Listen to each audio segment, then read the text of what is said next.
les as remboursés ou quoi? Non.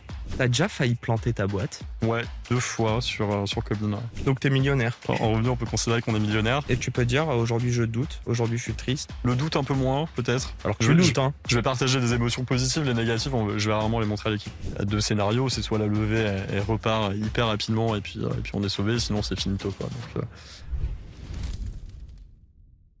Salut à toutes et tous, c'est Yacine, bienvenue dans ce nouvel épisode de Dans la tête d'un CEO. Je ne sais pas si on me voit, donc je vais bien montrer. Oh oui, on a sorti le fashion faux pas, car je voulais pas laisser mon invité tout seul. Car oui, j'ai un putain de pantalon dans mon sac. Voilà, une très belle intro pour mon invité qui a grave envie de se découvrir là. Parfait, quoi. Comment ça va, Ben? Ça va et toi? Ouais. Ouais. Sympa C'est chaud ton... aujourd'hui. Ouais, j'allais dire sympa ton short. Ouais, je te remercie. Tu nous viens d'où comme ça là? C'est mon côté bordelais, tu vois. Dordogne. Périgourdin, on dit. On dit quoi, tu dis? Périgourdin. Ça n'a rien à voir avec la Dordogne. Ah ouais. Ouais. Ouais, ben voilà pourquoi je connais pas cette région. Faut préciser que tu ne sais pas placer la Dordogne sur une carte. Alors franchement, chers amis qui nous C'est regardaient, quand même exceptionnel, ça. ok, chers amis qui sont des enfants d'immigrés et qui n'ont pas de famille en France à aller voir les grands-parents, je ne sais dans quelle contrée de la France, savez-vous où est la Dordogne? N'hésitez pas à nous dire en commentaire. Tout le monde sait ça. Voilà, soit vous me rassurez, soit je passe vraiment pour un tocard. On fera un sondage dans le post LinkedIn. C'est pas grave, aujourd'hui c'est pas moi que je vais cuisiner, c'est toi. Donc je vois Je sais pas si c'est une bonne stratégie du coup. Hein. Ah, t'inquiète pas, je saurai me défendre Je tout l'ai seul, Ben. Bon, raconte, on est quand même là pour parler d'entrepreneuriat et pas de géographie, ou pas que. De quoi on va parler? T'as monté quelle boîte, toi? Écoute, j'ai monté une société qui s'appelle Comine, qui est un éditeur SaaS. J'imagine qu'on va en parler un petit peu. Bah, qu'est-ce que Comine? Ah, qu'est-ce que Comine? Le elevator pitch, comme on dit. Allez, let's go. Yes. Donc Comine, c'est une solution qui permet d'optimiser les espaces de travail. Donc, notre métier, c'est de travailler avec des grands groupes qui ont plein de bâtiments à travers le monde, et qui se posent pas mal de questions sur leur optimisation et leur utilisation, souvent déjà. Tu vois, on a des dizaines de milliers de collaborateurs, des dizaines de milliers de mètres carrés. Est-ce que j'ai assez d'espace, assez de bureaux, assez de salles de réunion? Est-ce que Ok. j'en ai trop? Ça peut arriver aussi. Et donc, ils vont chercher à utiliser le mieux possible Optimiser. ces espaces. Et notre solution, elle permet d'une part de comprendre comment ces espaces sont utilisés et ensuite de leur donner tous les éléments nécessaires pour comprendre est-ce que peut-être j'ai trop de salles de réunion, j'en ai pas assez, je vais pouvoir les adapter ou modifier. Parfois, je vais garder la même superficie, mais je vais mettre plus de bureaux et moins de salles de réunion ou inversement. Est-ce qu'en général, c'est des clients qui se rendent compte qu'ils payent un petit peu trop d'un point de vue IMO et qui veulent réduire? Souvent, ouais, bien sûr. Ok. L'immobilier est très cher. Dans tous les cas, c'est un des principaux postes de dépenses finalement de l'entreprise. Tu as évidemment le coût RH des salariés. Et l'immobilier vient souvent en second. Donc... Comment tu mesures l'impact auprès de tes clients? Oh, c'est une bonne question. Est-ce que c'est financier? Est-ce que c'est de la satisfaction de leurs employés? Ouais. Comment ça se passe? En fait, historiquement, notre premier produit qui n'avait d'ailleurs rien à voir, je vais peut-être commencer par là pour présenter la structure, qui est toujours un produit de la solution, qui est une solution qui permet de diffuser du contenu sur des écrans d'affichage, ce qu'on appelle de la communication interne. Donc nos clients vont mettre des télés dans les salles de poste, dans les couloirs, à l'accueil des bâtiments, et ils vont utiliser notre produit pour, si tu veux, diffuser la culture d'entreprise au sein de tous ces bâtiments. Les nouveaux arrivants, les offres d'emploi, le mot du CEO, l'afterwork, l'anniversaire de... C'est un marketing sous-estimé, ça?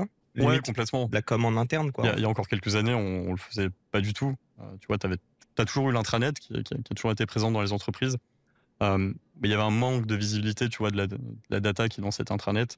Ok. Et nous, on le rend visible à travers ces écrans. Et donc, l'impact sur ce produit est quand même parfois compliqué à mesurer, à part si tu vas faire une étude auprès des collaborateurs. Est-ce que tu as l'impression d'avoir finalement plus engagé ou tu as en tout cas accès sensiblement à de la data plus facilement grâce à ces écrans. Donc ça, c'est un des moyens. Ok. Et après, donc la société s'est développée. On a décidé d'étendre notre offre produit. C'est comme ça qu'on est rentré dans la gestion des espaces et leur optimisation. Et là, puisqu'on parle d'optimisation, c'est beaucoup plus simple à mesurer l'impact, puisqu'on a de la data. On peut très facilement te dire, hier, ta salle de réunion, 30% du temps, elle est réservée pour rien. Et aujourd'hui, à chaque fois qu'elle est réservée, il y a quelqu'un dedans. Tu vois, donc, c'est ça qu'on va vendre à nos clients. C'est leur garantir que finalement leurs ressources vont être utilisées à bon escient, et plutôt que d'avoir des salles réservées tout le temps et puis vides. Je pense que ça parle à pas mal de nos auditeurs grands groupes. Et moi, le premier. Bon. J'ai pas le droit de faire des dédicaces, là. Bon, ça me parlera plus tard. Mais je sais qu'il y a quelqu'un que j'aime beaucoup. avec qui vous êtes en conversation. Donc bientôt vais-je retrouver Comine là où je travaille. Oh, petit Potentiellement. spoiler. Allez, on ne Oh sait là pas. là. Bon, on va reprendre la base. Yes. Le mec a monté ça, il était étudiant. Le mec s'est internationalisé alors qu'il fallait pas le faire dès le premier jour. Et surtout, cette boîte, elle vient, c'est quoi? C'est un spin-off. En gros, à la base, vous aviez une agence. Mais attends, me réponds pas là-dessus. Je réponds pas. Mais ouais, c'est juste Écoute. pour poser les bases. Ma première question est toute simple. Qu'est-ce que tu peux nous dire d'un point de vue chiffre? C'est le dernier moment de la promo du podcast. Vas-y, pète-la toi. Je sais pas si ça se dit, mais... Écoute, sur notre marché, donc, on est sur le marché du SaaS. Le SaaS, c'est acheter un logiciel par abonnement. La métrique la plus importante, c'est ce qu'on appelle l'ARR, donc c'est le revenu récurrent annuel. Aujourd'hui, on vient de passer les 3 millions d'ARR, donc c'est une métrique Donc t'es millionnaire, quoi. que l'on suit. En revenu, on peut On va considérer qu'on est- en reparler. en revenu, on peut considérer qu'on est millionnaire. Si tu veux, dans le SaaS, on dit toujours que le premier million d'ARR est le plus compliqué, ce qui est probablement vrai. Ensuite, tu as un peu une étape 2 qui est passée de 1 à 5, qui est aussi une étape évidemment hyper structurante, qu'on a en fin de cette étape-là, qui devrait se clôturer en début d'année prochaine. Et puis Ok. après, tu rentres dans des échelles un peu supplémentaires, le 10 millions, le 20 millions, 30 millions, donc là qui sont des étapes un petit peu plus loin. Tu as peu de SaaS qui vont passer les 10 millions, à la fois sur notre marché, mais aussi de façon globale. Vous êtes combien en interne? On est 32. 32, 3 Ouais. millions de CA. Ouais. Un petit 100 000 par tête. C'est pas mal. Ouais, c'est un équilibre. Voilà, encore une fois, il y a plein de métriques sur la rentabilité d'une entreprise, mais en tout cas, on est sur quelque chose de cohérent. Vous êtes à l'équilibre, tu me dis, ou pas Ouais, encore? bien sûr. Ok. T'as levé de l'argent? J'ai levé de l'argent en juin 2020, donc ça fait un petit moment maintenant, 5 ans, tu vois, tout pile. On a levé avec un panel de VC. Le lead est un VC qui s'appelle New Fund, qui est un VC parisien très connu dans le SaaS. Ouais, je crois que je connais. Bah oui, j'ai bossé 1 an et demi là-bas, donc bien sûr que je connais. Dédicace à toute la team. Si vous Bonjour nous à regardez. Patrick.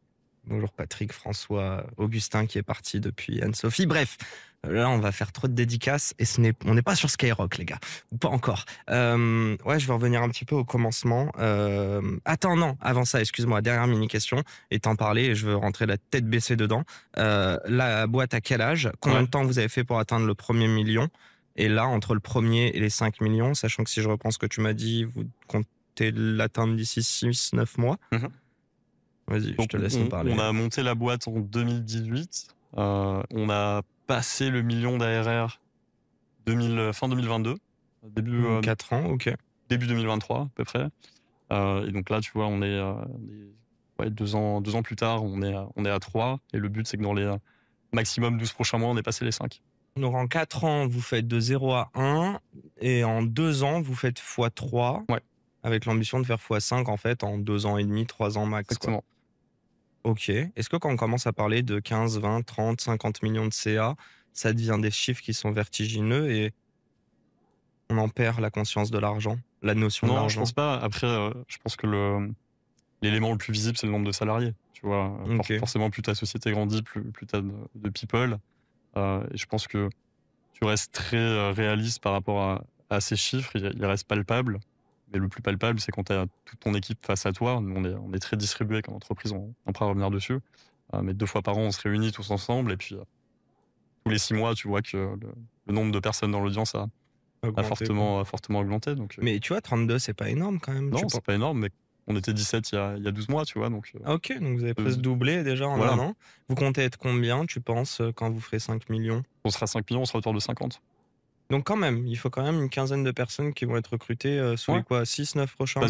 Parce que tu anticipes toujours aussi la croissance future, c'est-à-dire que potentiellement on n'a pas besoin de toutes ces personnes pour atteindre les 5 millions, mais quand on sera à 5 millions, on sera déjà en train de travailler sur l'atteinte des 7 millions, donc tu vois, tu as toujours un temps d'avance sur ton recrutement. Ok. Un décalage entre le revenu et le timing sur le recrutement. En vrai, on parle de ça, là, de chiffres, etc. Mais c'est un vrai objectif? C'est-à-dire que tu as vraiment une roadmap en te disant, moi, je vais absolument atteindre ce chiffre-là et je vais aller plus loin. Si tu atteins, tu vois, 90% de ce chiffre, c'est un échec pour toi? Non, c'est pas forcément un échec, mais effectivement, parmi des objectifs très palpables qu'on communique avec notre équipe, évidemment, l'objectif d'ARR est important. Il permet aussi de nous situer dans le marché. Tu vois, tu vas commencer à rentrer dans les top 10 des solutions quand tu passes les 30-40 millions sur notre marché. Ok. Évidemment, nous, on vise le top 1, tu vois, qui sera un peu plus de 100 millions d'ARR, donc la route est encore longue. Mais oui, ça reste un objectif en soi. C'est pas forcément le plus important, mais en tout Mais cas, c'est c'est la important de le direction. chiffrer, en tout cas, pour Ouais. se donner un cap. Ouais, tout à fait. Parce qu'encore une fois, ça reste quelque chose de palpable, tu vois, que tu peux infuser auprès de ton équipe. Ok, vous communiquez aussi Toujours. auprès de ça. Ok. Toujours. Est-ce que attends, non, j'ai trop de questions, mais on va arriver là-dessus après. J'allais dire, est-ce que tu donnes de l'écoute à ton équipe? Mais t'inquiète pas, on va en reparler. J'ai envie de faire un tour dans ta tête, cher Ben. On a fait ce call où je t'ai vu 3 minutes sur 25 parce que monsieur avait besoin de marcher. Toujours. Non, mais raconte, j'aimerais savoir, t'es quel genre de mec? T'as commenté cette boîte en étant étudiant. Pourquoi en fait? Et est-ce que tu penses que l'entrepreneuriat correspond à toi en trait de caractère et de personnalité, quoi? Ouais, je peux commencer par répondre sur la dernière question. J'ai toujours su que je voulais monter quelque chose.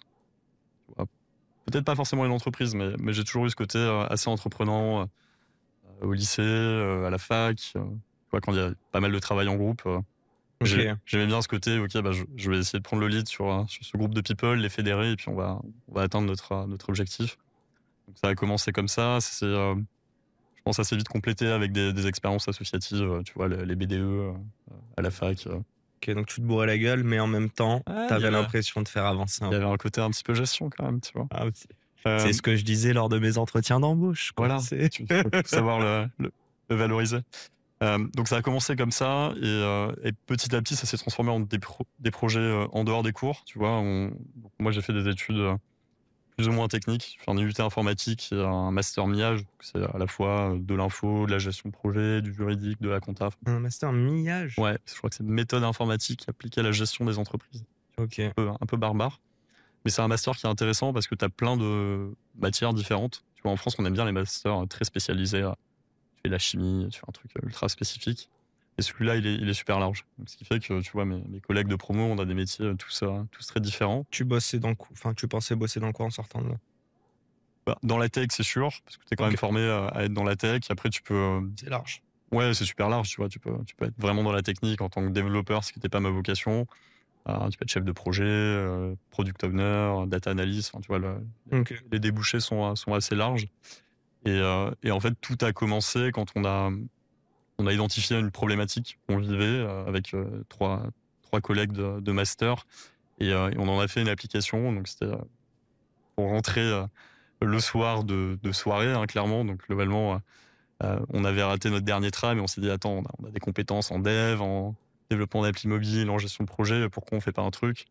Et on a lancé cette appli qui s'appelait l'Astra, mais le but c'est d'envoyer une notification au bon moment pour te dire bah là, tu vois, il faut que tu partes, pour que tu aies le temps de rejoindre ton arrêt de tram et choper ton dernier tram. Combien de personnes, surtout avant Uber, hein, parce que c'était avant Uber Ah ça, bah ouais, mais clairement. combien de personnes, et moi le premier, hein, mais tu sais, qui regardent les derniers, mais même à Paris intramuros, sans regarder les derniers métros, quoi. Ça a marché ou pas? Ouais, ça a marché, on a fait des milliers de téléchargements, tu vois, on a eu le petit buzz local bordelais, les articles dans les journaux et tout, donc c'était assez marrant, mais c'était une bonne époque, tu vois, sur le campus de la fac, on entendait des gens qui parlaient de notre appli, enfin, il y avait. C'était quand même l'époque des applis mobiles, tu vois, c'était Facebook, tout ça qui se lançait, donc il y avait une espèce de trend autour de ça et à une super petite échelle, tu vois, on a eu notre petit moment de fame et c'était assez marrant. Du chiffre d'affaires ou pas du tout à ce Non, moment-là? franchement, on avait mis. Donc, le seul moyen de le monétiser à l'époque, c'était de la pub. On avait mis un petit bandeau. Je crois que sur toute la durée de l'app, on a dû gagner 2 euros en pub, tu vois. Enfin, le truc OK, scandaleux. d'accord. Donc, Ça vous a coûté de l'argent du coup, l'app? Ouais, bah, enfin, ça nous a coûté du temps, mais quand t'es étudiant, en fait, ton Non, mais temps. même pas que du temps, mais même, je sais pas s'il y avait des serveurs à payer ou Ouais, autre t'as derrière? quelques trucs, mais franchement, c'était dérisoire. C'était pour la beauté du geste. J'aimerais comprendre juste une chose à ce moment-là, donc vous êtes en avant-dernière année ou dernière année de master, Ouais, c'est je quoi? crois qu'on est même en fin de licence, tu vois. On est même Ah pas OK, tout à fait même pas master. en Je te dis master. master, mais ouais, je crois que c'était fin de licence, le tout début, hein. À ce moment-là, tu es censé faire des entretiens pour choper des stages. Ouais. C'est ce que tes potes doivent te raconter. Mm. C'est ce que potentiellement tu dois faire, à moins que tu aies été ce gars smart qui a fait un stage dans sa propre entreprise qu'il a créée. C'est le cas ou pas? Ouais. Ouais, ah qu'il est fort, Pas putain, en licence, mais en master, ouais. très, très bon J'ai fait ça. mes 2 stages. Et ça d'ailleurs, enfin, c'est un point à souligner. J'ai eu la chance d'avoir les directeurs de la fac et du coup de l'AMIAGE à Bordeaux qui m'ont laissé faire ça.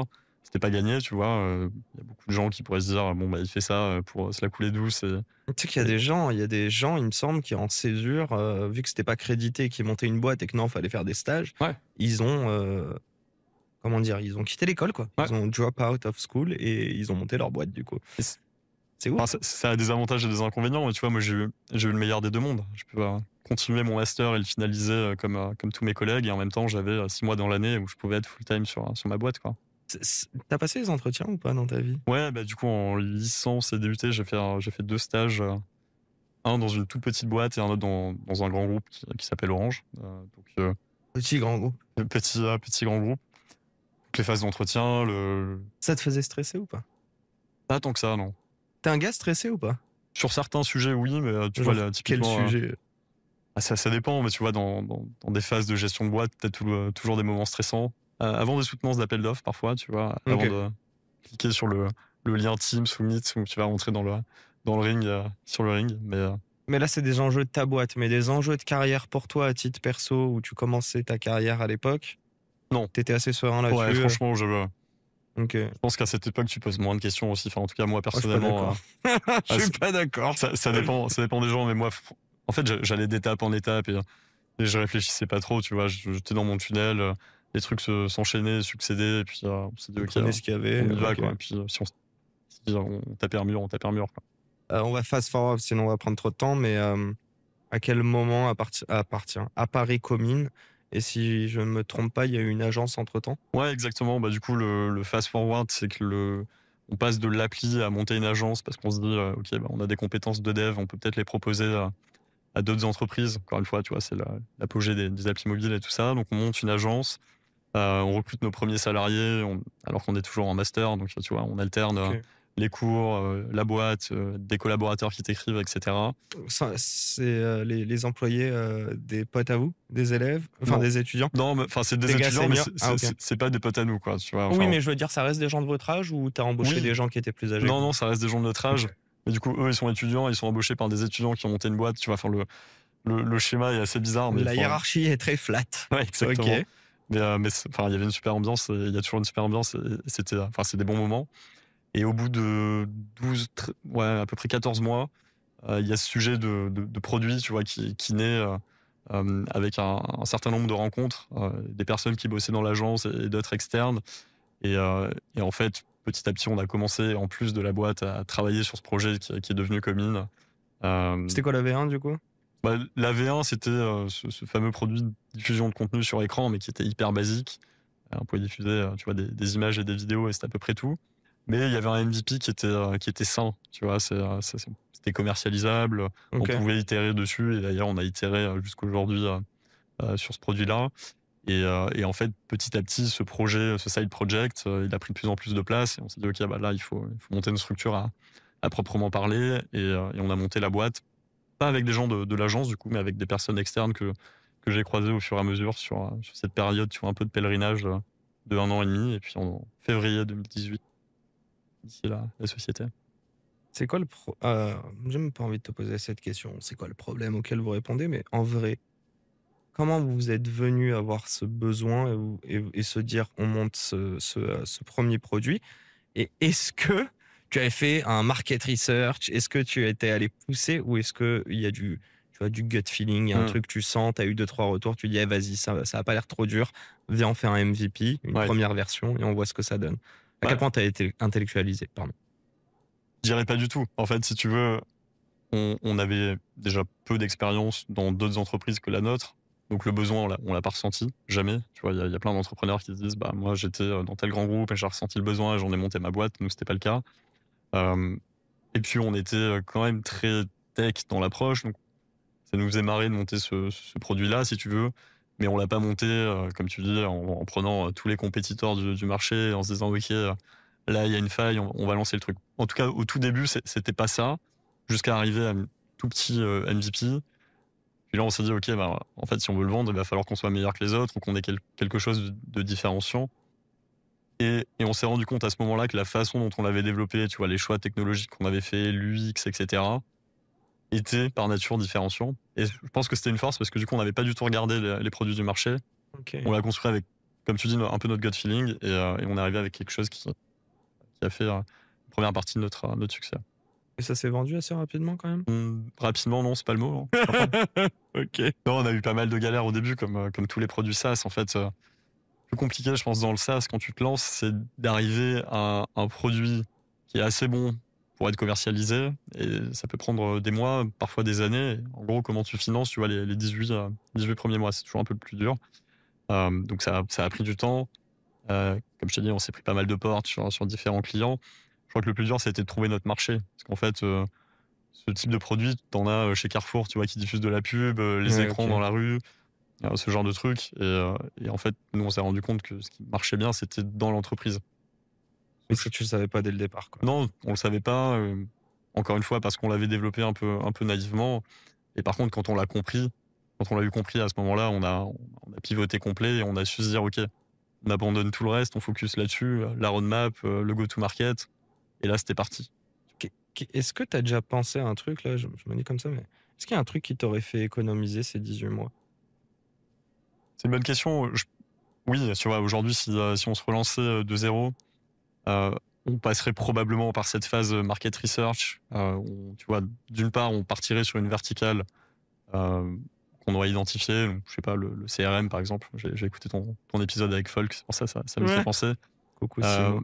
et on aurait identifié les 4, 5 ou top 10 des boîtes qui sont sur ce marché et on voit s'il y a un truc à faire ou pas. Tu vois, enfin, aujourd'hui, on a des réflexes qu'on n'avait pas à l'époque et peut-être une méthodologie qu'on va savoir demain réappliquer sur peu importe la typologie de produit. Tu vois. Une fois que tu as fait un SaaS, Ouais, mais tu l'aurais fait, en fait, ce que je veux un peu comparer, est-ce que je l'aurais fait à avec l'époque, cette. est-ce qu'à l'époque tu te sentais entrepreneur? Est-ce que tu n'étais pas juste un kiffeur qui voulait carrément dev un produit? Tu vois, faire Ouais, l'inverse, c'est je dev mon produit, je suis content, allez, maintenant on va voir si quelqu'un veut l'acheter. je pense qu'il y avait un peu de ça vraiment au tout début.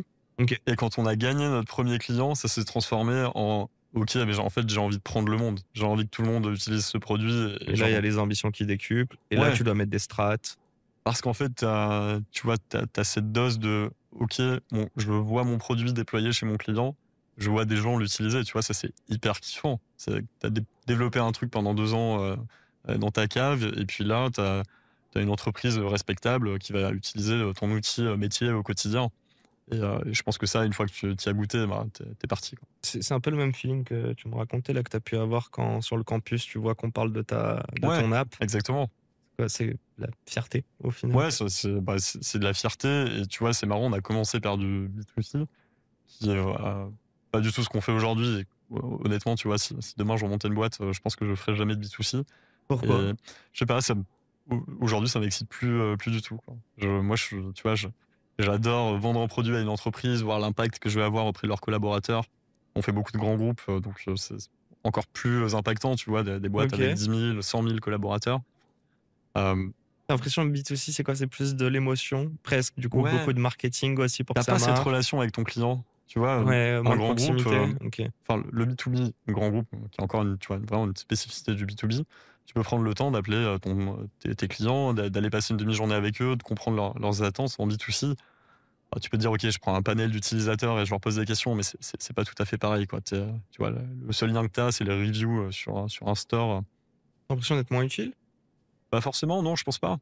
Mais je pense que La là, relation est différente. il y a un côté plus dur aussi, tu vois, dans le B2C. Parce que justement, t'as pas ce lien direct. Donc il faut que tu sois vraiment euh, toujours au top. Tu fais un petit truc moins bien, tu te prends tout de suite une étoile sur le store et tu vois, ça peut aller beaucoup plus vite, je pense, dans, euh, dans le top et dans le down également. Bah, ça à moi. Moi, je suis plutôt dans le B2C. Mais bon, c'est pas grave. On parle de B2B, mais je m'adresse à vous, audience. Donc plutôt B2C. Bon, après, j'ai rien à vous vendre, vous inquiétez pas. Pour le moment. Le gars, il lâche des teasings. En Le vrai, teasing. non, il y a aucun produit. Je me suis toujours dit, je peux le dire dès maintenant, que franchement, bon, il y a vraiment trop de personnes qui ont tué le business de la formation, alors que moi, ma mère est prof. Donc, je trouve que l'éducation est quelque chose de magnifique. Le business de formation, qui plus est dans notre écosystème très business, Hmm. bah, en tout cas, ceux qui font le plus de bruit sont pas ceux qui vendent les plus belles choses. Donc, écoutez des podcasts, enrichissez-vous gratuitement et j'espère que ça vous permettra de vous lancer. Allez, c'est fin de la parenthèse. Je veux parler de l'humain. Bon, de toute manière, on est un petit peu là-dessus, mais au final, tes associés, Mhm. question toute conne, hein. T'aurais monté une boîte sans eux? Non.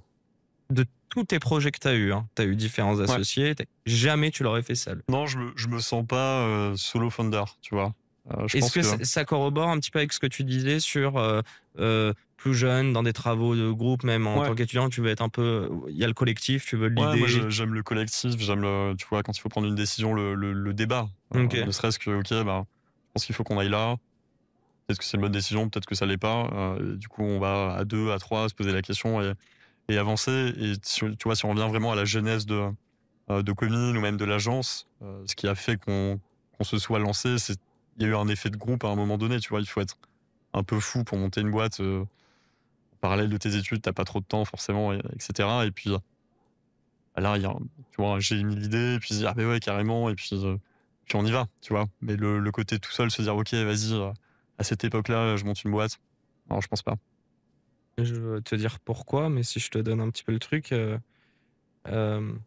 est-ce que tu peux m'expliquer ce délire d'avancer vers un but commun à plusieurs? Hmm. Et si je te pose la question, c'est aussi toi, je sais pas si tu as des frères et sœurs, comment Ouais. tu vivais quand tu étais plus jeune, mais ouais, j'ai ce sentiment que, tu vois, quand on dit que tu es au tel et que tu marches, c'est parce que pour moi, ça t'inspire, il y a un ping-pong, mais par contre, je sais pas si tu es comme moi, je peux pas le faire tout seul, ça, tu vois, je peux pas marcher, faire les 400 pas dans le bureau en me faisant mes questions-réponses et me dire, allez, Yacine et Yacine, on se met d'accord, on prend cette décision, et si elle est pas bonne, on verra. Tu vois ce que je veux dire ou pas? C'est un peu ce truc de te dire, ouais, on est ensemble vers un but commun, quoi. Ouais. Oui, mais alors ça, tu l'as dans plein moments de la vie en dehors de l'entrepreneuriat, tu vois. Je pense que c'est pas forcément lié à monter une boîte, mais t'as un côté engager les people, tu vois. Et je pense que c'est le rôle justement du CEO de porter une vision et de faire en sorte que toute son équipe derrière, elle va adhérer à cette vision. Et puis tous ensemble, il va y avoir tu vois, j'aime bien le terme effort de guerre. On va aller tous ensemble vers cet objectif-là. Donc ça, l'un n'empêche pas l'autre et tu peux le faire en tant que solo founder. Je pense que la plus grande force quand tu entreprends à plusieurs, c'est justement d'être capable de prendre du recul. Tu vois, tu peux avoir des personnes qui sont très impulsives, d'autres qui vont préférer de prendre le temps dans leurs décisions. Et il y a des avantages des deux côtés. Le fait d'être 3 à 4 autour de la table, bah, en fait, tu vas lisser un peu ses avantages et ses inconvénients. Et à la fin, je suis persuadé que tu prends une meilleure décision à plusieurs plutôt que si tu la prenais tout seul. Mais est-ce que toi, tu préfères pas te tromper à plusieurs que réussir tout seul? Pourquoi? Pourquoi, je sais pas, mais C'est pas que des éléments de réflexion qui t'apportent en plus, il y a un truc qui est pas non. palpable dedans, non? Ouais, mais je pense que c'est ce côté. Moi, tu vois, j'aime le sport en équipe. Et je pense que c'est un peu le même parallèle. Je trouve qu'une victoire, elle se savoure à plusieurs.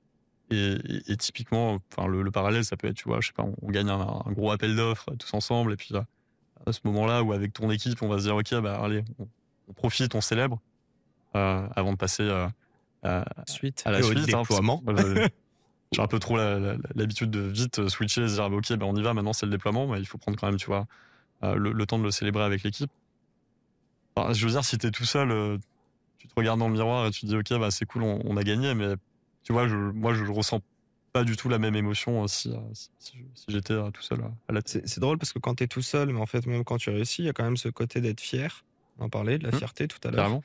Pour autant, j'ai l'impression que la fierté doit être collective. Hum. Moi, je veux parler de deux personnes dans tes associés. Je veux parler de ton CEO. Ouais, Je te laisse nous en parler, carrément. comment vous vous êtes rencontrés, vous êtes associés. Et après, je te parlerai d'une deuxième personne qui n'est pas encore arrivée. OK. Vas-y. Beaucoup de teasing dans ce Ouais, du podcast, hein. Merci teasing. beaucoup. Une meuf que tu Euh, connais pas et à qui tu vas filer de l'argent. Waouh. De l'argent, pardon, et de l'equity. Excusez-moi, le gars. Il fait. Oui, bah, il emploie quelqu'un. Non, non, il donne aussi de l'equity. Il y a une association. 8 ans après la création de la boîte, ou 7 ans. Ouais, c'est ouf quand même. Mais bref, vas-y, Ouais, parle-nous carrément. de ton Non, mais écoute, on CEO d'abord. peut effectivement commencer par Gilles, donc qui est notre Chief Operating Officer. La rencontre est assez marrante. On était dans une phase de notre entreprise où on se posait la question d'aller vers les États-Unis. Et donc, à ce moment-là, j'ai décidé d'aller y vivre quelques mois. Et il se trouve que le hasard a fait que j'ai atterri à Austin, donc en plein milieu du Texas, au mois de fin mai, début juin. Je vous recommande pas du tout, il fait C'est 43 chaud. degrés, Ouais, ok. 28 degrés la nuit, et c'est comme ça tous les jours, tu vois. Il y a pas de pluie, il y a rien, donc j'ai eu plutôt chaud. Et puis, enfin, tu connais les Américains, la climat 17, donc Ouais, ouais. le choc thermique toute la journée, tu finis avec un rhume forcément. Bref, c'était assez marrant. Euh, et en fait, j'ai atterri dans les locaux d'une autre startup qui s'appelle Lumaps, qui est hyper connue en France, qui a fait un super exit Bien sûr. assez récemment, qui sont des partenaires. On a des offres communes, tu vois, sur le produit, qui m'ont accueilli à bras ouverts dans leurs locaux américains, donc c'était trop bien. Et Tu je vois, leur ai volé leur CEO. je n'étais pas tout seul. Non, il était pas CEO chez l'UMAPS, mais je me suis retrouvé. Je suis arrivé le matin dans les bureaux de l'UMAPS à Austin. J'ai frappé à la porte, évidemment. J'avais prévenu que j'arrivais, j'avais leur accord. Et je me suis assis en face de Gilles. Et en fait, à cette époque, moi, j'étais à la recherche de, pas forcément un C-level, mais en tout cas, personne pour gérer le développement américain. Et j'ai passé quelques mois aux États-Unis, faire pas mal d'entretiens, beaucoup de rencontres, signer nos premiers clients aussi nativement américains. Et en fait, quand je suis rentré en France, toutes mes pistes qui étaient un peu avancées sont complètement essoufflées. Donc, j'étais forcément un peu dégoûté. Et le hasard fait que Gilles m'appelle 15 jours après et me dit écoute, ça fait 5 ou 6 ans que je suis chez l'UMAPS, ton histoire elle m'inspire, je pense qu'on peut faire un truc ensemble. Et puis, tu vois, quelques mois après, Ouais, c'est drôle. Il savait que tu recrutais? on s'est associés. Ouais, ouais, bien sûr, je partageais un peu mon quotidien avec lui. Tu vois, il faisait partie des quelques Français qui étaient dans les locaux là-bas, donc ça faisait du bien de parler un peu français de temps en temps. Et C'était quand ça? on était été 2022, un truc comme ça. Qu'est-ce que tu penses qu'il lui a plu dans le projet et pourquoi il t'a contacté? Et à l'inverse, qu'est-ce que toi t'as plu dans son profil? Ouais, je pense que lui, ce qu'il a vu, bah, c'était une boîte SaaS B2B, donc un secteur qu'il connaît bien pour le coup. Un mec en or. Forte croissance, forte Il l'a pas dit, mais il croissance, le pense. un focus sur les grands groupes qu'il connaissait aussi bien, puisque l'UMAP, c'est à peu près le même marché. En plus, on était sur un produit complémentaire. Et je pense la possibilité d'arriver assez early dans l'histoire pour avoir un impact, ce qui il est arrivé quand même assez tôt chez l'UMAPS, mais un peu plus tard par rapport à nous dans l'histoire. Ok. Et moi, de mon côté, c'était d'avoir quelqu'un très sharp, tu vois, un peu à l'américaine, même s'il est d'origine française, euh, qui peut, tu vois, amener une équipe, surtout commerciale, à atteindre leurs objectifs et à leur dire, OK, les gars, on est là, maintenant, il va falloir aller là, et puis sur ce deal, on va faire telle stratégie pour le gagner, on va Ok. aligner tel ou tel partenaire, etc. Et c'était même pas pour ouvrir les US au final. Bah, les deux étaient liés. En fait, il y avait le côté ouvrir les US, mais c'était un rôle global. Tu vois, son rôle, il n'est pas que sur l'équipe américaine. Il est devenu CEO de la boîte et il gère aussi toute l'équipe commerciale et customer success en France, quoi. Il Il parle est, directement. il est associé. Il est associé, ouais. Puis là, vous allez recruter une CFO. Ouais. Je sais pas si tu Ah peux là, donner c'est son nom et prénom. méga teasing. Non, mais en fait, moi, la question, elle est toute simple. Puis tu vois, si je te pose ces questions-là, c'est que tu comprennes aussi. Mais moi, je suis tout seul dans mon projet. Ouais. Et à l'inverse, bah tiens, je vais te poser cette question d'abord. Mais moi, je trouve ça fou de donner des parts de ton projet à des gens, alors qu'il y a toujours une incertitude. Et on va en parler juste après. Mais avant ça, qu'est-ce que tu recommandes à des gens qui veulent monter une boîte, qui ont potentiellement une idée, qui ont potentiellement une idée aussi du problème, enfin, de la solution à développer. Quand je disais une idée, mais une idée du problème et du coup la solution. Euh, et qui sont tout seuls. Je le sais, j'en suis convaincu que pour arriver, avancer loin, c'est beaucoup plus simple à plusieurs et plus fun. Maintenant, est-ce que être seul est une excuse pour ne pas se lancer? Non, je pense pas. Pour autant, tu l'as pas fait. Vas-y. Oui, je l'ai pas fait, mais je pense que c'est propre à chacun, tu vois. Si la personne, au fond d'elle, elle se sent prête à se lancer, même en étant tout seul, je veux dire, il faut y aller, tu vois. Je pense que ce côté, il me faut absolument un associé pour me lancer, je suis pas sûr que ça soit une bonne excuse. C'est Tu une vois. manière de se rassurer et de pas attaquer le gros sujet qui est vraiment Peut-être. Après, tu testé, vois, quoi. moi, je, je suis toujours assez convaincu que le meilleur moment pour rencontrer un associé, c'est quand tu le cherches pas. Et ça s'est prouvé avec Gilles, ça s'est prouvé avec Justine, du coup, dont on va parler juste Bon, après. Gilles, tu cherchais un peu quand même, mais t'avais Oui, pas trouvé la je bonne. cherchais pas forcément un associé, tu vois. Je cherchais quelqu'un, Tu voulais juste un CDI à peut-être un head embaucher. of sales, tu vois. Ok. Enfin, pas forcément C-level associé dans la boîte. Et le hasard a fait que, tu vois, ça s'est fait. C'est lui qui a comme ça. demandé? Non, même pas. Enfin, je pense que c'est vraiment dans nos échanges, ça nous a paru évident, quoi. Tu vois, Ok. le mec avait un niveau de seniorité qui justifiait à minima d'être C-level, quoi. La question se posait même pas. Ouais, mais je suis sûr et certain qu'il y a des gens qui pourraient être C-level qui choisissent d'être justement head of. C'est vrai. C'est quoi la différence entre avoir un associé et avoir la même personne, mais qui va du coup pas être associé, juste être un employé de la boîte? Bah, globalement, la personne va pas être au board. Donc, tout dépend après comment les entreprises sont structurées. En général, tu as à peu près deux niveaux. Tu vois, tu vas avoir un niveau qu'on appelle comme on veut, hein, mais exec, C-level, etc., DG, pour reprendre le terme français. Et donc, CEO. à COO, CEO, etc. Donc ces gens-là, tu peux très bien avoir un DG qui n'est pas associé, hein, donc qui va avoir des responsabilités de direction de l'entreprise et qui a pas de part. Tu vois, en fait, les parts, elles te donnent une plus-value à la revente de l'entreprise. Elles peuvent te donner un droit de vote dans un board avec des investisseurs ou pas, Et des dividendes, et, s'il y en a. et des dividendes s'il y en a. Mais Ce qui n'est pas trop le cas en général en ce que, startup. ce que je veux dire, c'est que tu vois, le fait d'avoir des parts ou pas, potentiellement dans le day-to-day, en fonction de comment l'entreprise est structurée, ça va pas forcément changer grand-chose. Est-ce que donner des parts te concernant en tant qu'employeur, Mm. tu attends plus auprès de tes employés? Et du coup, plus des employés, mais des associés. Est-ce que ça change, selon toi, l'implication et les attentes que tu as de ce point de vue-là? Pour moi, c'est pas un élément de rémunération direct. Tu vois, je pense que tu es exigeant avec quelqu'un que tu vas payer beaucoup, forcément. Donc, tu vois, à niveau de salaire élevé, les attentes sont élevées. Ça, je pense que c'est assez direct. Euh, le fait de partager du capital avec un dispositif comme les BSPCE en France, c'est plutôt une rétribution sur le long terme. En te disant, OK, bah, toi, tu es resté 5 ans avec nous, donc tu as fait tout ton vesting, tu as acquis tous tes BSPCE, on vend la boîte, tu Tu prends un chopes un ticket, peu de mais en fait, je te rétribue pour ta fidélité avec nous, plus que le fait que tu aies bossé beaucoup au quotidien. Ça, pour moi, ça doit être traduit par le salaire. Et d'ailleurs, tu vois, il y a quelques années, on voyait beaucoup dans les packages de start-up directement le salaire plus BSPCE, et souvent on disait bah, faible salaire et tu as beaucoup de BSPCE, et on compensait un peu le salaire. J'allais dire, est-ce que l'un compense l'autre? Pour moi, non. Enfin, Ok. et encore une fois, C'est deux enfin, attentes différentes et c'est complémentaires. comme ça que nous on le conçoit, mais Ok. c'est de la rétribution long terme, et c'est pas pour compenser un salaire qui serait plus faible. Raconte, parce que vous êtes 32, du coup, Ouais. tu disais? C'est hyper bizarre de recruter un ou une CFO. Mm. En fait, quand je dis bizarre, c'est que, en général, quand il y a un DAF, un CFO qui arrive, c'est plutôt pour, structurer les finances de l'entreprise. Donc ça veut dire que c'est des bons problèmes, mais ça veut dire aussi qu'on imagine que vous êtes plus loin. Et je parle même pas en termes de 3 millions d'ARR. Peut-être que 30 personnes, dans ma tête, vous faisiez 1 million max, tu vois? Donc, j'aimerais On n'aurait pas survécu longtemps. on n'est pas quoi? On n'aurait pas survécu longtemps. Non, mais on va en parler juste après. On va parler des galères et de l'argent. Mais raconte juste pourquoi Ouais. une CFO à ce moment-là. Et encore une fois, pareil, pourquoi une CFO associée Mhm. plutôt qu'une CFO employée. Carrément. En fait, déjà, je pense que sur le rôle de CFO, Justine qu'on recrute, qui nous rejoint. J'avais pas son avec nom, désolé, mais tu vois, dédicace, Justine. je le partage comme ça. Sa fiche de poste est hyper large. Ok. Normalement, il faut un titre, évidemment, qui va être l'activité qui la concerne le plus, qui sera, comme tu le dis, structurer les finances de l'entreprise avec plein de sous-catégories à l'intérieur. Dans son périmètre, elle va avoir aussi toute la gestion des people. Donc, tu vois, on pourrait aussi dire Chief People Officer, puisqu'elle Ok. va reprendre toute la... Elle est RH ou La- vous avez quand même des RH en interne qui Non, sont- on n'a pas de RH. Donc, c'est toi qui mets On a un beaucoup cabinet dedans. externe, et c'est moi qui faisais le lien jusque-là.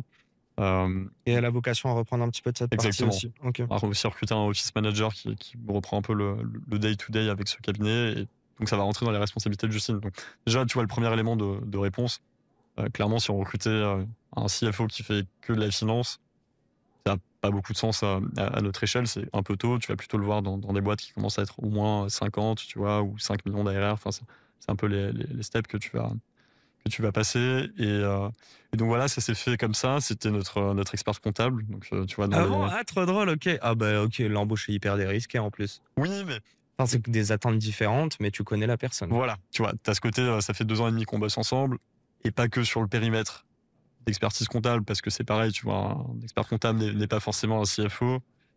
Et petit à petit, on a appris à bosser ensemble et à travailler sur des sujets complémentaires. Tu vois, à la fin, elle était presque DGA sur des sujets où, Ok. où elle m'accompagnait. Donc, notre binôme a super bien fonctionné comme ça. Et après, ta question, c'était pourquoi associé et pas Quoi, de juste, l'equity? juste salarié. En fait, il y a aussi un côté quand tu recrutes une personne senior. Alors, je parle pas de l'âge, puisqu'on on a quasiment le même âge avec Justine, mais dans l'expérience. Marche sur des œufs, là. Parle pas d'âge, on parle pas d'âge. Pour moi, la seniorité joue, l'histoire que tu veux construire. Tu vois, elle, son projet, c'était rejoindre une boîte pour être associé et participer à l'histoire. Mais quand tu as dit participer à l'histoire, c'était vraiment Une avoir un impact aventure, dans la ok. boîte et prendre Grossir part avec, à toutes quoi. les décisions de la boîte, comme tu vas le faire en étant associé. Donc après, on aurait très bien pu comme tu le dis, recruter un CFO salarié, on aurait très bien pu recruter un ou une RH salarié, etc. Voilà, nous, la conclusion, c'était on a envie de bosser avec Justine, on pense que c'est le bon quatrième élément à notre trio jusque-là pour amener la boîte à l'étape suivante. Et puis, les étapes suivantes, c'est de la croissance, ça sera peut-être aussi de la croissance externe, euh, parler à des VC, etc. Et donc, son aide va être précieuse. On parle beaucoup d'equity Ouais. dedans, et puis tu l'as dit, hein, donc equity, capital. Alors déjà, première question, est-ce que le capital, c'est la meilleure manière d'être riche en France en 2025? Waouh! Ah ouais, Tu me lances comme ça, là. On je pense s'est pas échauffé avant. Non, mais je pense que la meilleure manière, ça veut pas forcément dire grand-chose. La meilleure manière, c'est gagner au loto en jouant la première fois, je pense. Oui, après, en Ah. termes de chance d'être riche, je ne sais pas. Si je te pose cette question, c'est Mm. le capital, l'enrichissement du capital. C'est la même chose quand tu fais de l'investissement, même s'il est passif, c'est Ouais, la bien croîte sûr. du capital. Je l'oppose avec le CDI, avec l'idée de travailler, Bien sûr. avec une rente tous les mois, etc. Ouais. Alors oui, si tu réussis, tu vois, enfin, la réponse hyper bateau, tu as un niveau de risque qui est forcément extrêmement élevé, qui ne diminue pas avec le temps. Tu vois, on pourrait croire que plus la boîte est grossie, plus bah, c'est bon, c'est fait. Dans tous les cas, vous pouvez plus péter la boîte, quoi. Et au final, non, c'est pas vrai. Je pense que tu peux toujours très rapidement remettre la boîte dans une situation tendue et tout perdre. Donc clairement, c'est un pari. Tout entrepreneur, il le fait. Après, tu as, je pense, une courbe de trésor qui est très différente entre une personne qui va partir en CDI direct et une personne qui va monter sa boîte. Et moi, je l'ai vécu, tu vois, en étant étudiant et en montant ma boîte assez jeune. Je me suis pas payé sur les 3 premières années. Puis, Comment t'as vécu?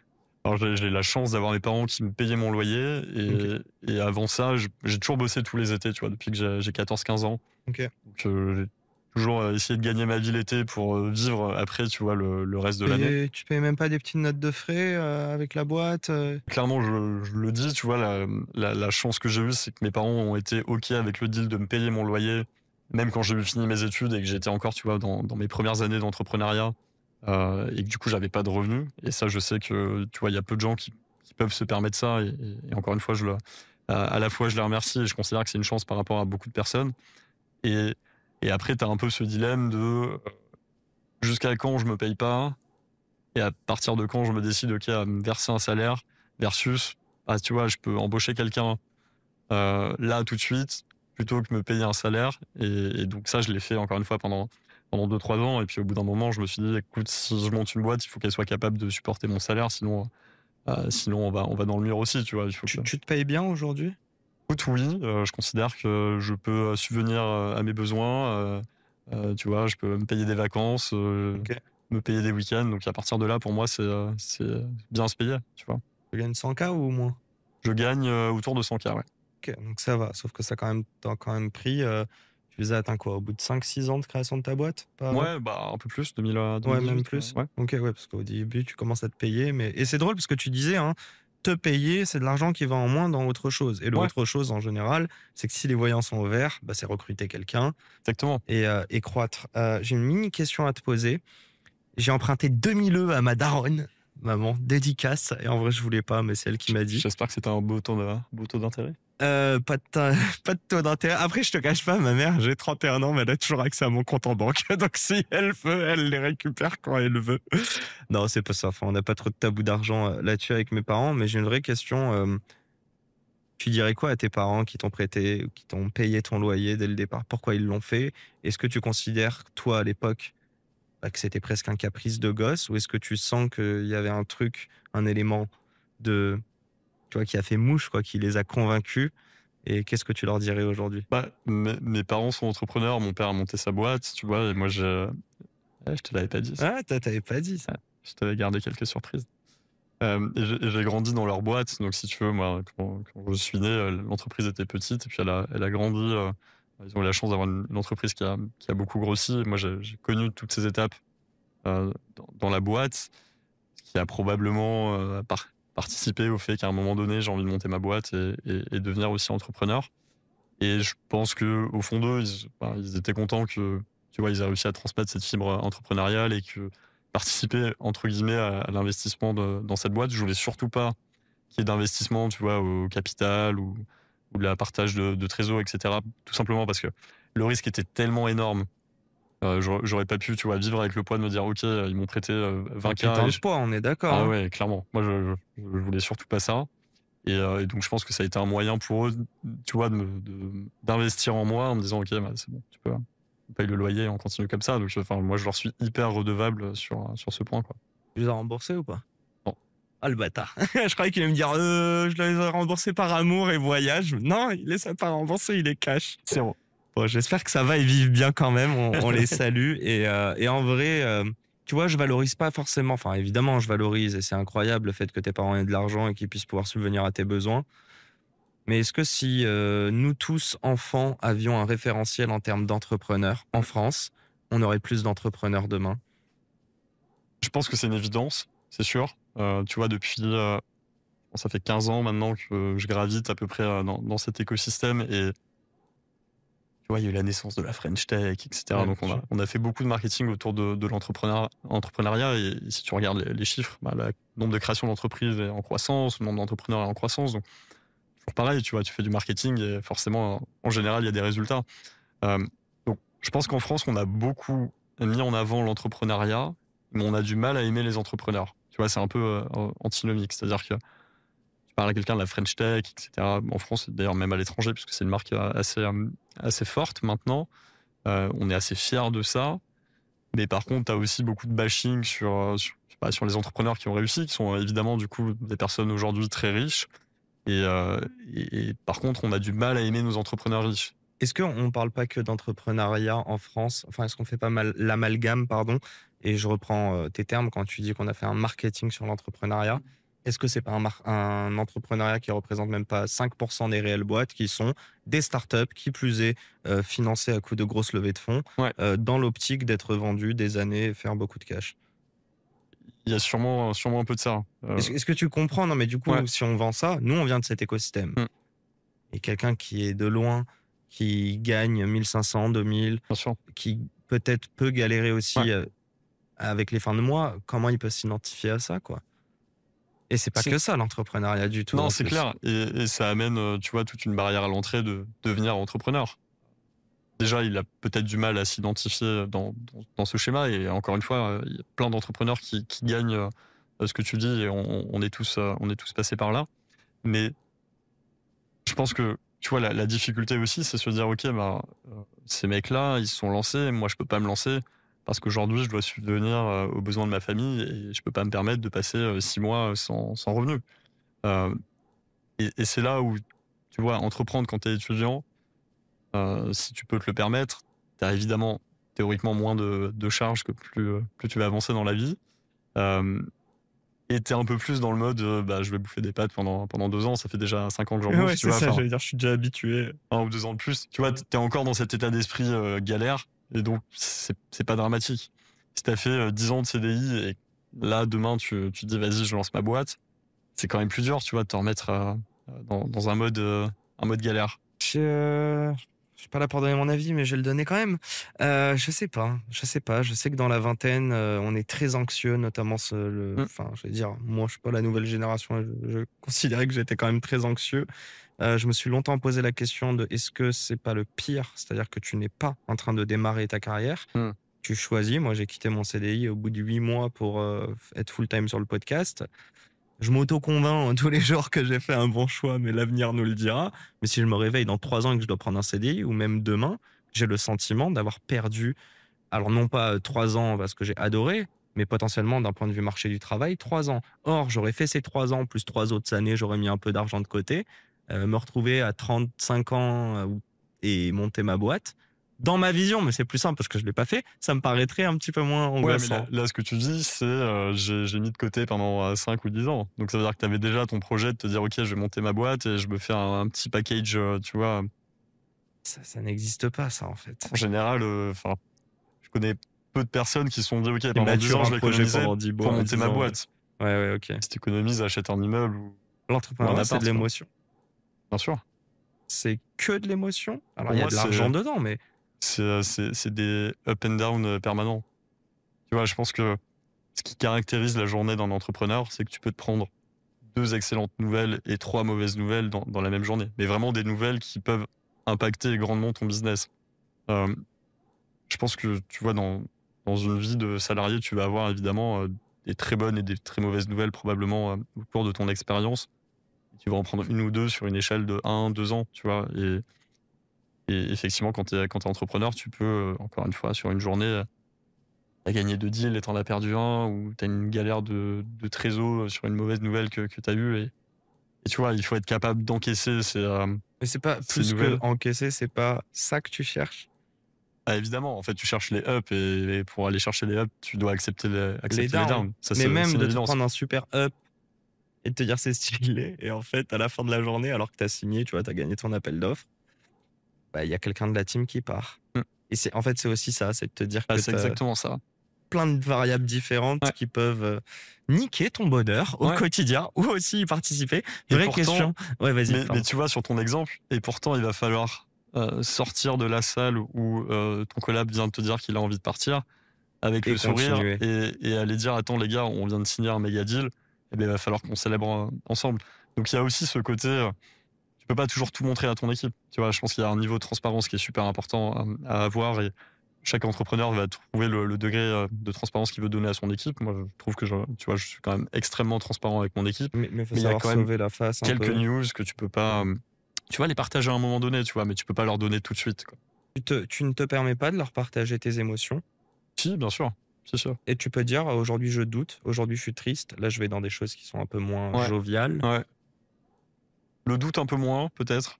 Alors que Je tu vais- doutes, hein. Je vais partager des émotions positives, les négatives, je vais rarement les montrer à l'équipe.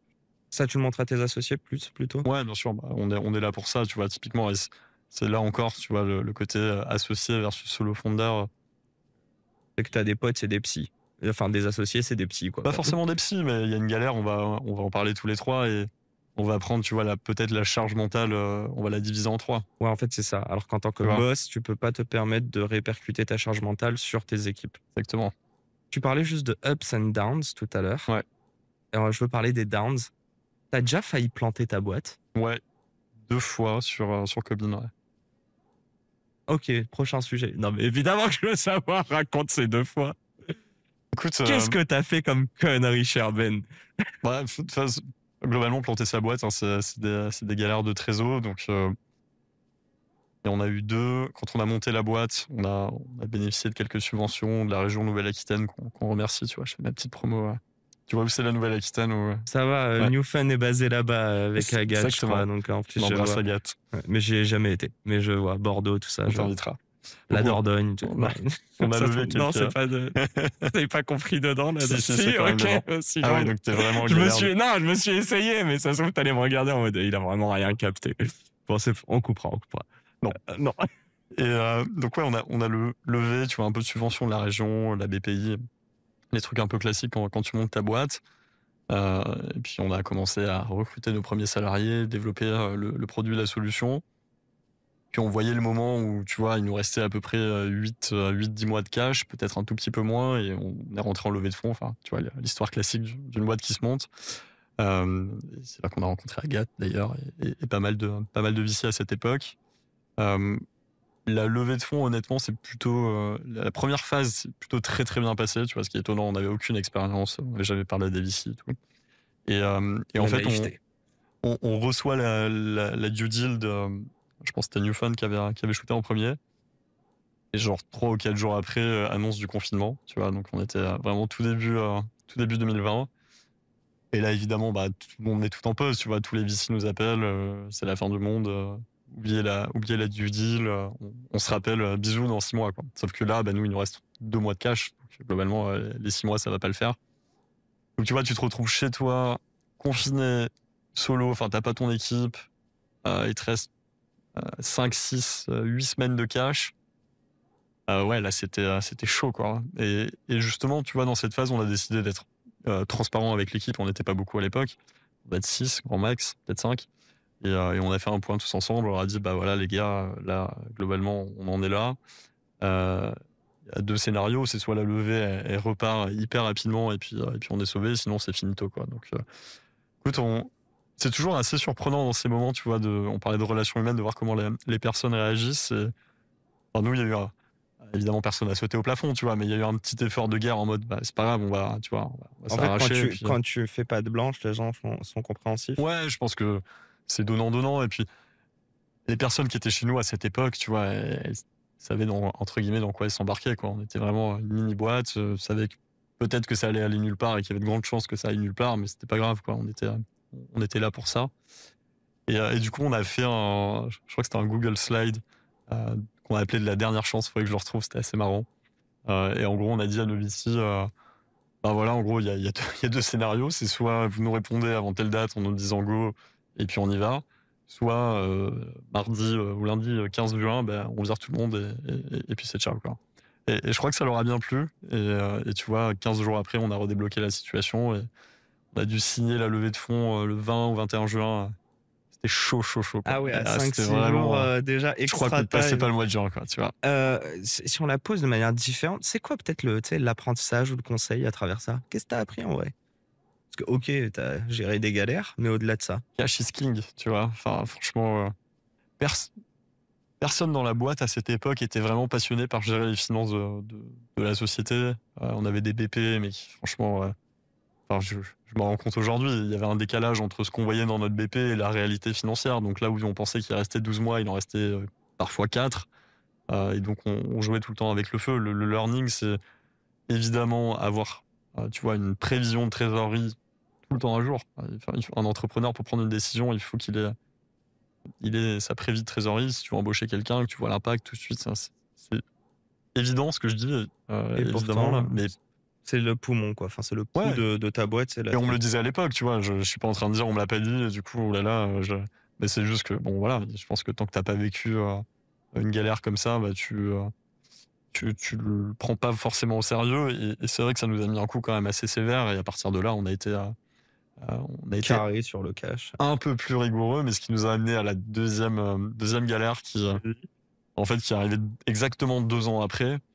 Euh, et tu vois, un entrepreneur, il oublie vite aussi parfois ces galères, donc c'est toujours assez marrant. Il y a un effet quand tu lèves des fonds où ça a souvent été prouvé que tu prends plein de mauvaises décisions. Tu vois, Ah, toujours quand tu as intéressant. beaucoup de cash, en général, que tu prends moins de temps pour réfléchir, tu prends moins de recul, et du coup, bah, tu beaucoup de mauvaises décisions. Nous, je pense qu'on a recruté, enfin, c'est une évidence, on a recruté trop, tu vois. On s'est vu lever des fonds, on a dit, OK, allez, c'est parti, on ouvre les vannes. C'est aussi une époque, tu vois, où la tendance sur le marché, c'est lever beaucoup et cramer beaucoup. Je dis pas que les VC étaient en mode, il faut burn, au contraire, mais c'était quand même un peu la tendance. Et donc, on a burn à fond, euh, parti un peu dans tous les sens, tu vois, sur le produit. On s'est pas dit, OK, on va se focus sur un truc. Et en fait, 2 ans après, on se retrouve dans la même situation. Sauf que là, la situation, elle est beaucoup moins marrante parce que bah, tu vas pas relever de fonds. Tu vois, t'as tout cramé. Alors, t'as fait quand même une croissance significative. Et là, en fait, globalement, t'as 2 options. C'est soit tu meurs, soit tes investisseurs historiques remettent, ce qu'on appelle un bridge. Et nous, on a eu la chance que nos invests nous fassent confiance, qu'on a pu. Tu leur as refait des slides. Non, La enfin, deuxième dernière chance. non, mais probablement fait des slides à ce moment-là. C'est une période où il s'est passé plein de choses, tu vois, et donc elle a été vraiment intense. Et quand tu parlais de stress tout à l'heure, moi, mon niveau de stress, je pense, dans ma vie, c'était le plus élevé. C'est le moment où je suis parti aux US aussi. Donc, tu vois, Ok. j'arrivais aux US, je savais que il me restait plus beaucoup de cash. Je connais personne là-bas, tu vois, enfin, tout cumulé, ça a été quand même assez Ah, dur. donc l'embauche du CEO, elle se fait pas non plus avec un big smile à ce moment-là. Elle est plutôt Bah, en dans fait, elle se fait 6 mois plus tard, et le paysage de la boîte en 6 mois a radicalement changé. En fait, les invests ont remis, et je crois qu'on a fait x2 sur la RR sur les 6 mois qui ont suivi. comment? On savait. C'est quoi le Ah, truc que vous... nous, on fait que du grand groupe, donc les cycles de vente sont très longs, tu vois. Et amorcer la machine quand tu fais du SaaS, c'est long. Quand tu le fais avec des grands groupes, il se peut. En fait, entre la première fois où tu le rencontres et le moment où tu vas toucher du revenu, il va se passer 2 ans. Hmm. Tu vas avoir 6 mois de bah, oui, je vais lancer un appel d'offres, mais il n'arrive pas. Après, ils vont lancer l'appel d'offres. Après, enfin bref, il y a plein d'étapes. Et donc, nous, on avait, tu vois, initié plein de pistes, signé plein de grands comptes, mais qui n'apportaient pas beaucoup de revenus. Et on savait que ça allait partir. Et c'est ça qu'on a vendu finalement à nos investisseurs pour qu'ils remettent. Mais il y avait aussi le scénario où, en fait, il se passait rien. On a eu la chance qu'on avait vu juste. Tu tu vois. Mais et c'est comme ça qu'on a pu s'en sortir. Ben, on est en train de croquer le temps. Je te l'avais dit. Il nous reste quelques petites questions pour continuer à faire ce petit tour dans ta tête, cher Ben. Je voulais parler de l'internationalisation et je voulais parler justement des VC. Mais en fait, je crois qu'on va le lier dedans. J'ai envie de se faire cette petite interview. Le petit mix. Les fausses bonnes idées des VC. Je te dis ça parce que j'ai bossé là-bas, comme tu le sais, chez Newfund. Bon, je crois pas avoir eu ton dossier à l'époque, mais tant mieux, t'as investi. Enfin, ils ont investi. Non, en vrai, c'est quoi? Allez, je te la pose plus large. C'est quoi les choses que les VC t'ont dit de faire et que t'as pas fait? Et au final, vous êtes toujours en vie et ça a l'air de plutôt bien aller. Donc, ça veut pas dire qu'ils ont raison ou tort, mais ça veut dire que ce qu'ils racontent n'est pas une vérité générale. Ouais, je pense que dans les exemples que je vais te donner là, qui me viennent tout de suite en tête, j'en ai quelques-uns et c'est pas forcément mes VC, mais je pense que tu vois, dans le marché dans lequel on est, très tech, très SaaS, t'as des espèces de généralités que t'entends tout le temps, d'entrepreneurs, de VC justement, qui vont te dire, Moi, j'en ai 3 en tête. toujours faire comme ça. Ouais, La première qui me vient, c'est dans le SaaS, on a toujours dit, tu fais un produit et tu le fais bien, tu vois. Donc globalement, si ton produit c'est faire un CRM, il faut que tu fasses le meilleur CRM du marché. Point. Ce qu'on a fait sur la première partie de notre histoire, on a lancé une solution d'affichage dynamique. On en a fait une excellente solution, tu vois, avec plein de fonctionnalités, qui fait des trucs bien meilleurs que nos concurrents, etc. Et en fait, à un moment donné, on a décidé plutôt que de continuer à se focus que sur améliorer ce produit, on a décidé d'ajouter des produits qui, sur le papier, n'ont rien à voir. Tu vois, la réservation de salle de réunion, globalement, entre diffuser du contenu sur des écrans et réserver une salle de réunion. C'est toujours au bureau, mais c'est toute l'expérience du coup du bureau et de la gestion. Il y a un lien, mais c'est quand même pas tu vois, un lien direct que tu pourrais faire. Et donc à ce moment-là, quand on a décidé de prendre ce virage-là, on n'a pas eu de frein à proprement parler, où ils nous ont dit non, c'est no go, on met notre veto. Et on a senti quand même une crainte de nos VC, sachant que tu vois, on venait de passer cette phase un peu complexe en termes de trésor, et ils nous disent oula, en fait, t'as le côté vous allez vous disperser, et donc c'est pas la bonne approche. Bon, ça s'est révélé être un des meilleurs choix qu'on ait pu faire, et ce qui fait aujourd'hui notre force et le fait qu'on en est là.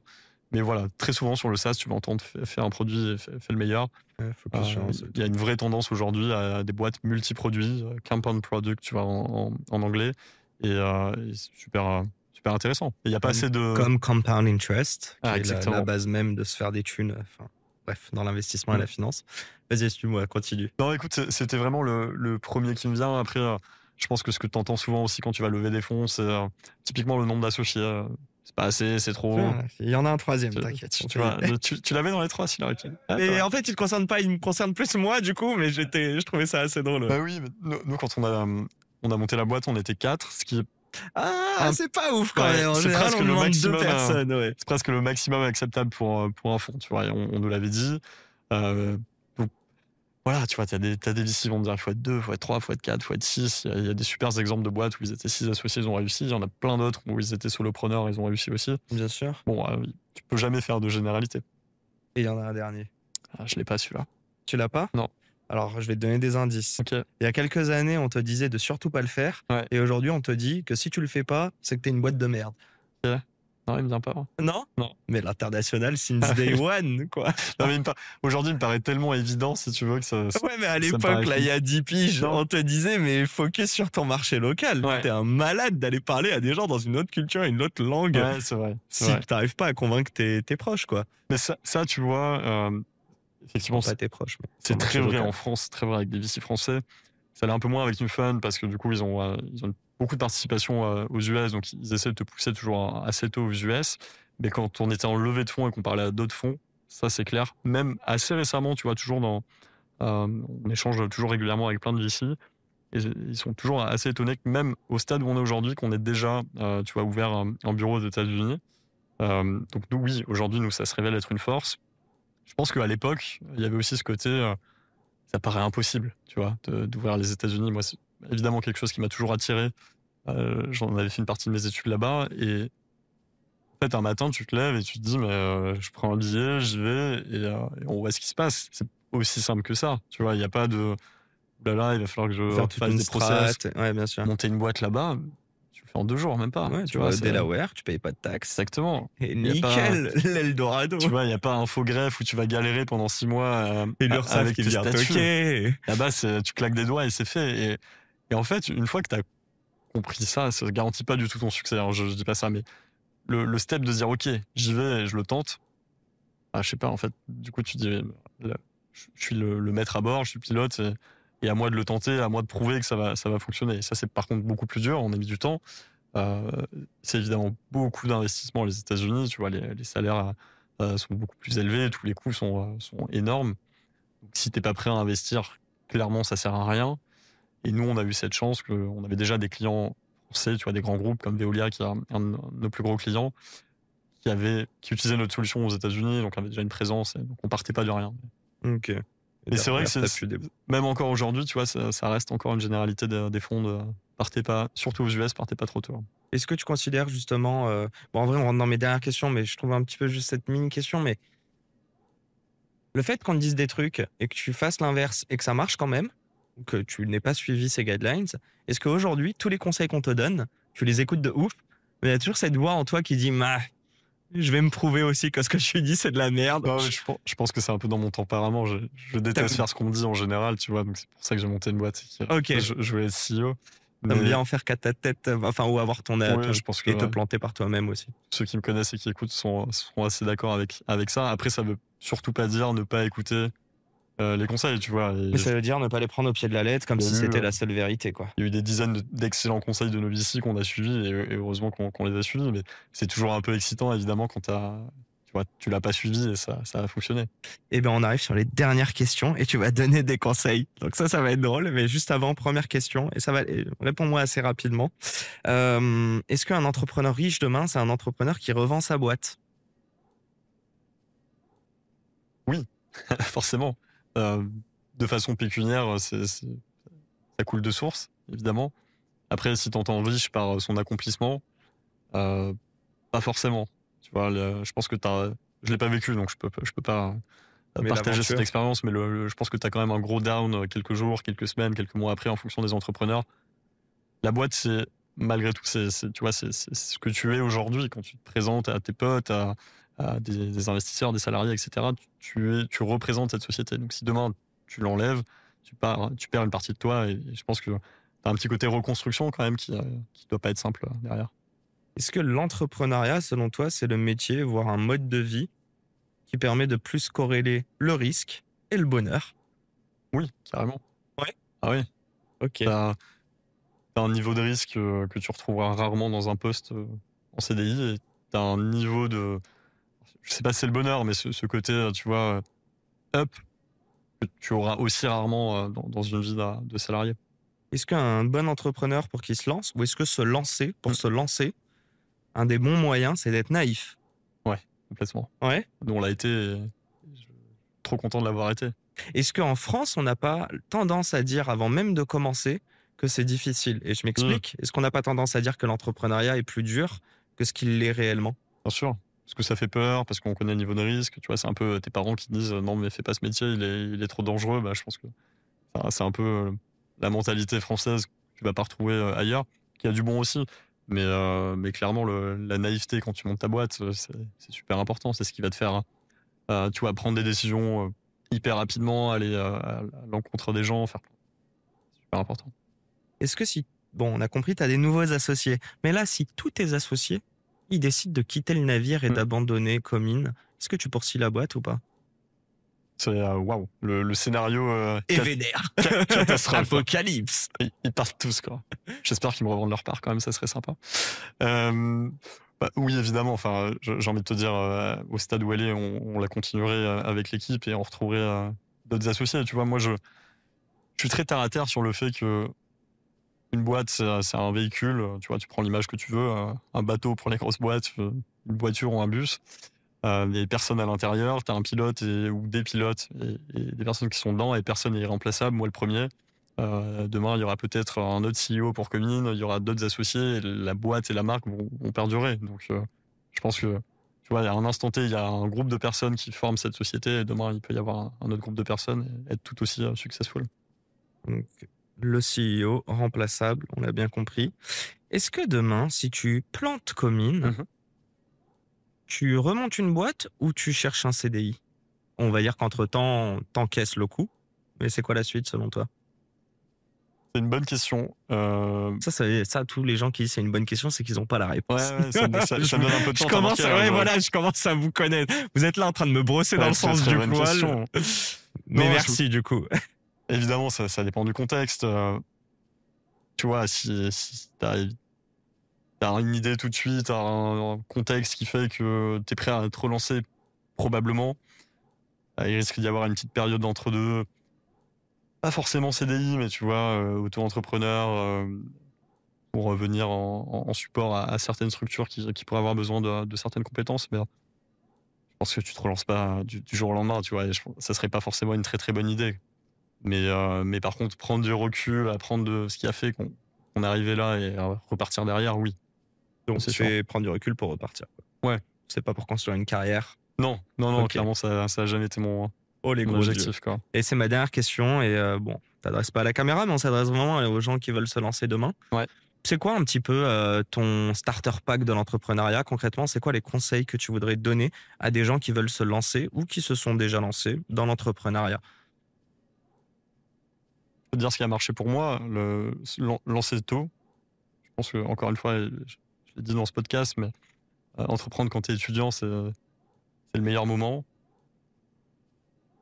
On est tous différents, mais moi, ce que je te disais, à cette époque, j'étais très naïf et très entreprenant et j'avais envie de tenter plein de choses et ce qui nous a amené là où on est aujourd'hui.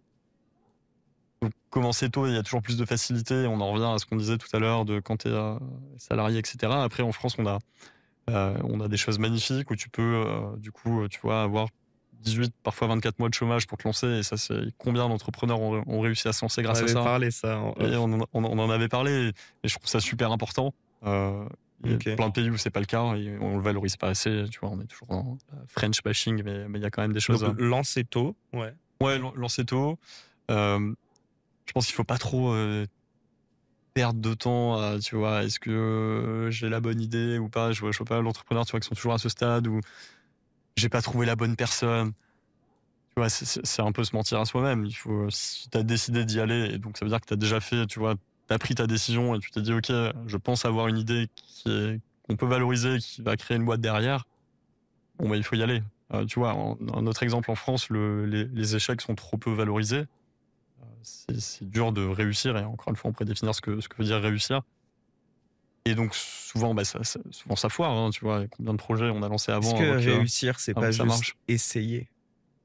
Moi, j'adorerais qu'on En le tout cas, voit aux tous comme US, c'est ça, un mais peu ça, mais ouais. oui, aux US, c'est ça. En Bon, France, après, il y en a qui crèvent la dalle dans la rue aussi, donc on va pas dire que c'est mieux aux US non plus, mais non, clairement, surtout en ce moment. Mais, surtout en ce moment. mais globalement, si tu veux, ouais, ce côté peur de l'échec est très fort en France. Beaucoup moins dans d'autres pays, parce que on va te regarder et dire, ah ouais, toi t'as fail, tu vois. Donc, et tu veux vraiment te relancer? Donc, si je comprends bien, tu disais se lancer vite, tu disais deux, presque se lancer même si tout n'est pas parfait et pas trop intellectualisé, mais le dernier, c'est aussi s'en foutre du regard des autres, en fait. Ouais, carrément. Tu vois, t'y vas, quoi. Tu traces ta route et tu tentes. Ça va, la route est bien tracée pour le moment? Imhotep. Imhotep, T'as la ref? évidemment. Tu Ouais, ça rigoles, quoi. va, ok. Bah, écoute. Ouais, non, ça vient de chez nous en France, mais ça vient un peu de chez moi aussi. C'est vrai.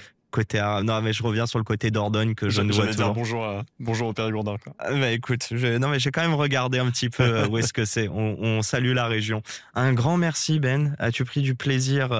As-tu eu le temps de respirer un petit peu? Absolument. C'était un grand plaisir. Bon, on a croqué le temps, mais merci de nous avoir écoutés. À très vite pour un nouvel épisode dans la tête d'un CEO. Et moi je termine avec ça. On n'est plus à une injure près. Un grand merde à toutes les personnes qui entreprennent, qui prennent des risques et surtout qui misent sur elles. Il y aura que du positif qui en ressortira. Et j'espère que vous impacterez notre société positivement et j'espère que vous allez réussir et peut-être vous recevoir dans ce magnifique canapé. À très vite. Merci pour ton temps, Salut, Ben. Yacine. Ciao, ciao. C'est déjà la fin de cet épisode. J'espère qu'il vous a plu. Si c'est le cas, pourquoi vous nous le diriez pas? laissez-nous un petit commentaire, un petit like, partagez-le à des amis, des personnes qui seraient susceptibles d'aimer cet épisode. Et n'hésitez pas non plus à nous proposer des invités pour les prochains épisodes. Le prochain épisode sort lundi, je vous laisse vous abonner dès maintenant. Et encore une fois, merci de nous soutenir et de nous écouter. Un grand merde à toutes les personnes qui entreprennent. Et à très vite pour un nouvel épisode. Ciao, ciao.